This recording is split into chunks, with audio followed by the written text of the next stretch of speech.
মাহফিলে বাধা দিবে, কথা বলেন ঠিক কিনা?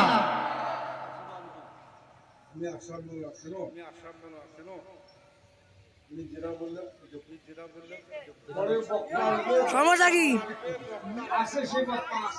কোরআন হাদিসের বাইরে কোনো আলোচনা, কোরআনের কথাই বলা হবে, কোরআনের কথাই বলা হবে।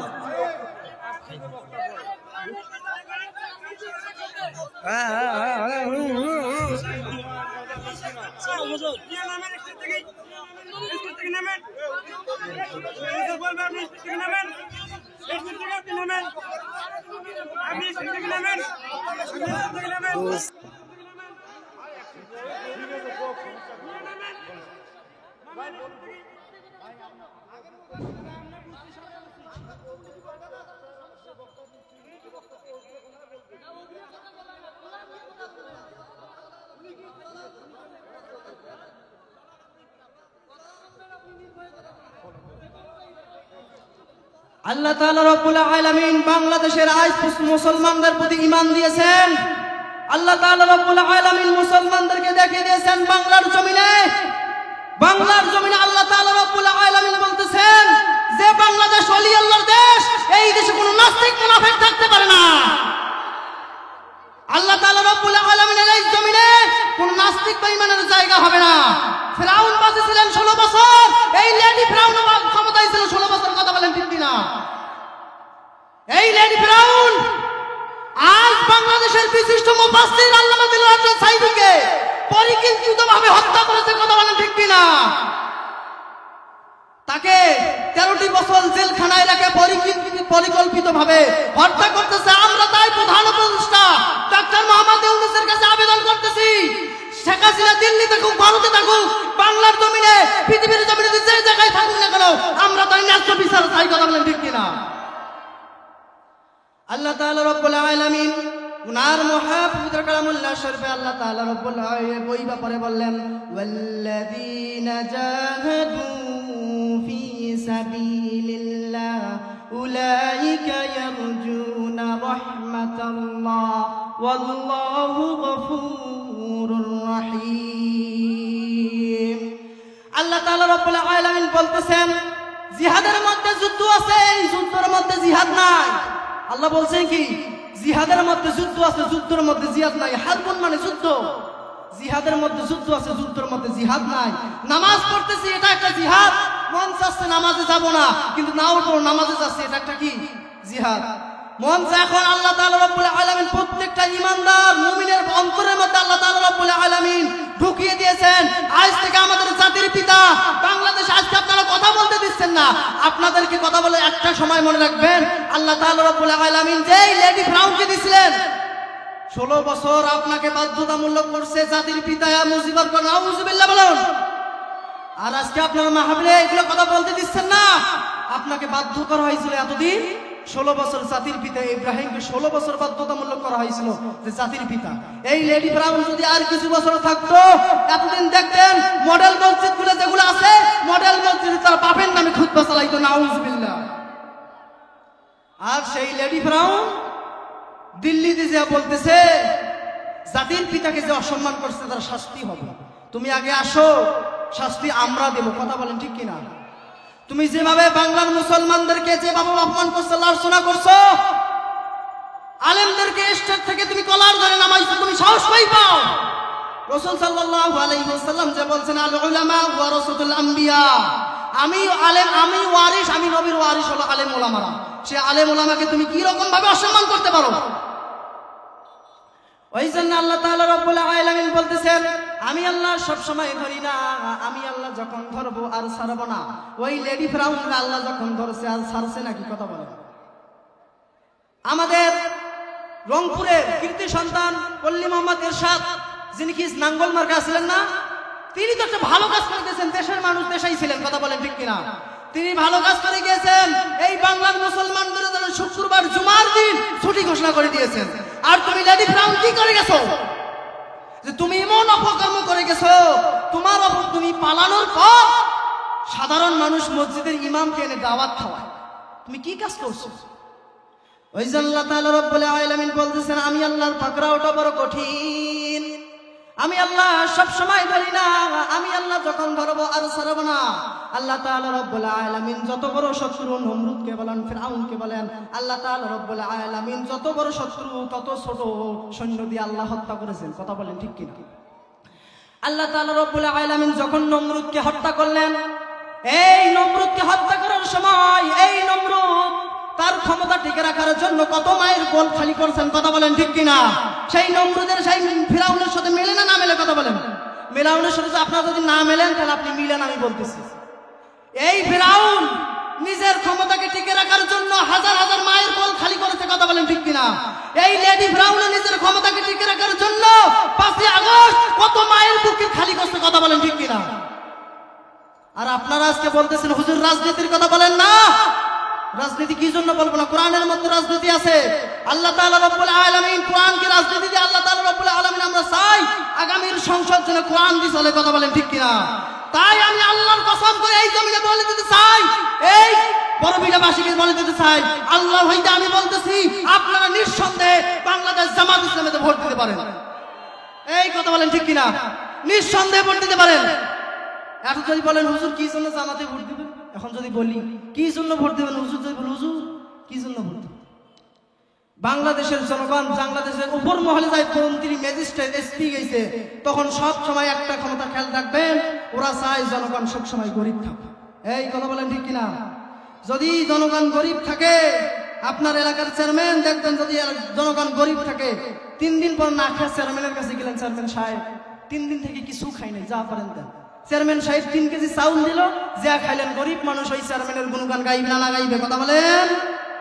ওই জনগণ চায় গরিব, জনগণ চায় জনগণ গরিব থাক না খেয়ে থাক, 3 দিন পর আমার কাছে আসবে, আমি 2 কেজি চাউল দেবো, এই জনগণ আমার পক্ষে গুণগান গাইবে। কথা বলেন ঠিক কিনা?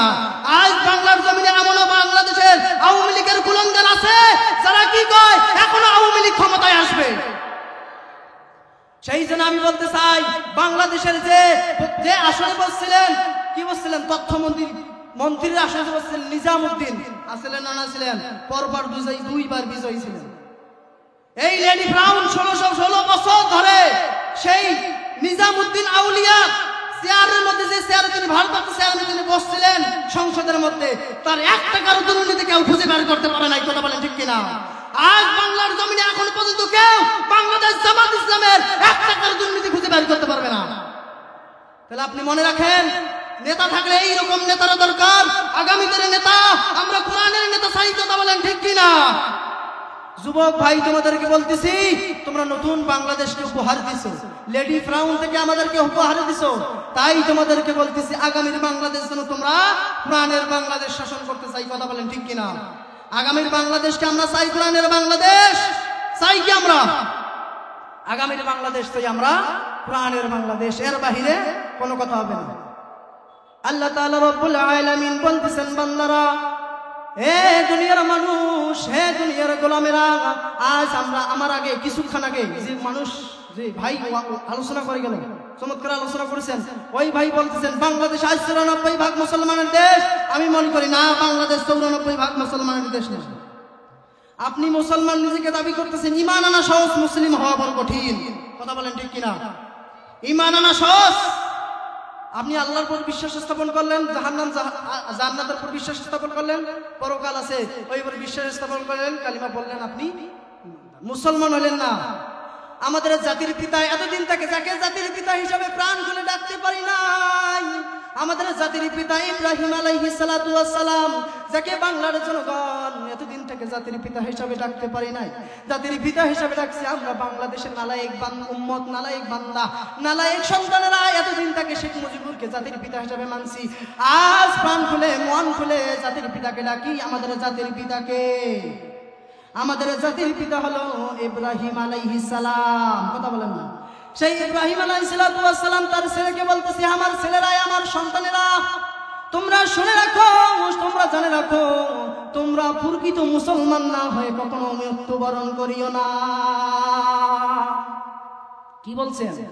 তার সন্তানকে তিনি হলেন জাতির পিতা, সেই অনুযায়ী আমরা কিছুই না, তার পায়ের ধুলার সমতুল্য আমরা না।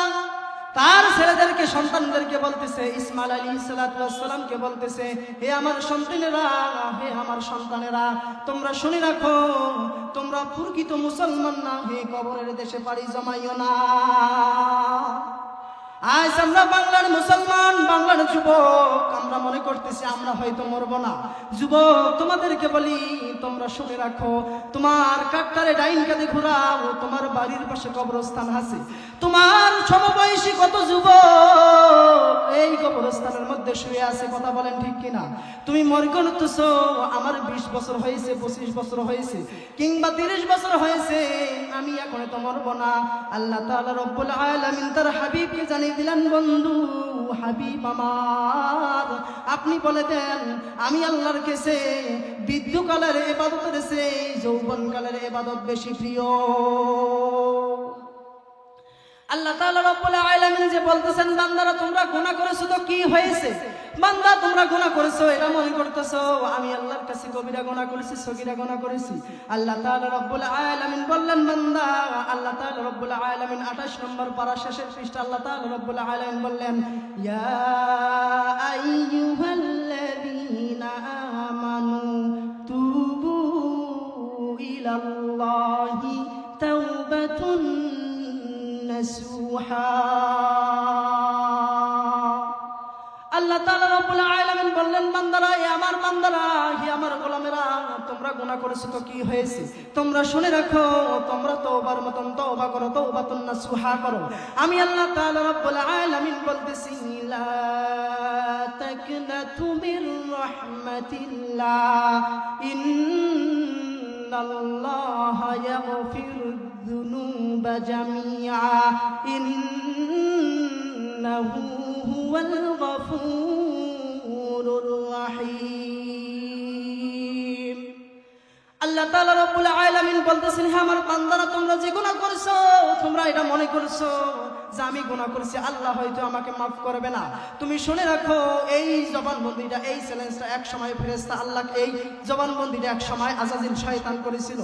আল্লাহ, তুমি যে আমার 600 বছরের ইবাদত নষ্ট করে দিলা, আমি তো এমনি এমনি যাইতে পারি না, আমি তো এমনি এমনি যাইতে পারি না, আমার কিছু চাওয়ার আছে। তখন আল্লাহ তাআলা রব্বুল আলামিন শয়তানকে বলল, হে আজাজিল, বল তোর কি শর্ত আছে? তুই 3টা জিনিস চাস, কি তোর 3টা জিনিস লাগবে আমাকে বল। তখন আল্লাহ তাআলা রব্বুল আলামিন কাছে বলল, আমি কিয়ামত পর্যন্ত হায়াত চাই 1 নম্বর, 2 নম্বর আমি যেন প্রত্যেকটা মানুষের রক্তের সাথে চলাফেরা করতে পারি, আর আমি যেন মুহূর্তের মধ্যে পৃথিবী গড়তে পারি। আল্লাহ তাআলা রব্বুল আলামিন বলল, তোকে দেওয়া হলো। তখন শয়তান আল্লাহকে চ্যালেঞ্জ করলো। শয়তান কি করলো?